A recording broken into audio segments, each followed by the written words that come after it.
waxaynu ka bilaabaynaa aayadda 116 ee ka mid ah suuratu Huud. qaala Allahu ta'ala ilaahay baa wuxuu yidhi falawlaa kaana min alquruuni miyuu ka mid noqdo ummadihii min qablikum idinka horreeyey uluu baqiyatin dad wax iskula hadha oo in uun xumaanta inuu wanaagga la soo hadho wax la hadha kuwaasoo yanhawna cani alfasaadi fi lard dadka u diida xumaanta dhulka la xumaynayo ilaa qaliilan in yar mooyaane laakiin qaliil in yar baa jirtay oo ummadaha ka mid oo miman anjaynaa minhum kuwii aanu badbaadinay ka mid ah watabaca aladiina dalamuu kuwii dulmiga iyo gardarrada sameeyey waxay raaceen maa utrifuu fiihi adduunyadii lagu barwaaqeeyey ayuunbay dhex yaaceen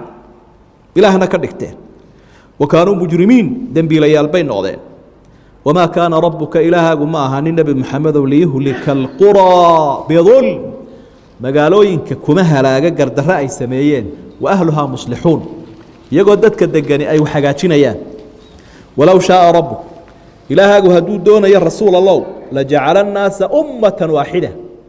dadkan caalamka ku nool ummad keliyuu ka dhigi lahaa islaama walaa yazaaluuna mukhtalifiin mase daynayaan inay kala socdaan oo ay qaybsan yihiin ilaa man raxima rabbuk ilaahaagu cidduu u naxariistay oo xaqa ku midaysan mooyaane walidaalika khalaqahum ilaahay khilaafkaasuu abuurayo way kala socon watammat kelimatu rabbik kelmadda rabbigaagu way dhammaystirantay oo ah laamla'anna jahannam naarta jahannamo la ydhaha waxaan ka buuxin doonaa min aljinnati waannaas jinkiiyo insigaan ka buuxin doonaa ajmaciina iyagoo dhan wakullan naqusu calayka buu ilahay wakullan ku kasta oo min ambaa'i rusul bay ka dhigantay xagga horey soo maraysa nebiyada wararkooda mid kastoo ka mida naqusu calayka waan kuu cadcadaynaynaa maa shay baanu kuu caddaynaynaa nuhabbitu bihi aanu ku sugayna aanu ku dejinayna fu'aadaka qalbigaaga wajaa'aka waxaa kugu yimi rasuul allow fii haadihi suuraddan dhexdeeda alxaqu xaqii dhabtahabaa lagu sheegay iyo qisooyinkii sugnaa wa mawcidatun waana laguu sheegay wadikraa lilmu'miniin iyo dadka alla rumeeyey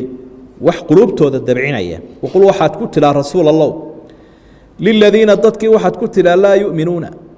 aan ilaahay rumaynayn ee ashahaadan waayo waxaad ku tidhaahdaa icmaluu calaa makaanatikum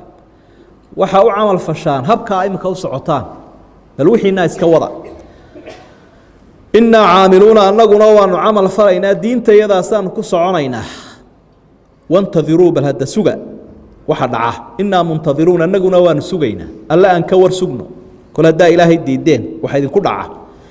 walilaahi haybu asamaawaati waalard ilaahay wuxuu iska leeyahay keligii waxaa ku maqan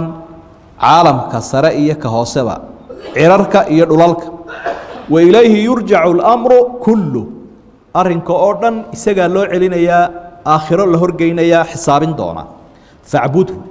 ilaaha awoodda badan keligii caabud watawakal calayhi isaga tala saaro oo ku tiirso wamaa rabbuka ilaahaagaas ma ahaanin bigaafilin mid ka warla camaa tacmaluuna waxa falaysaan ee samaynaysaan wuu og yahay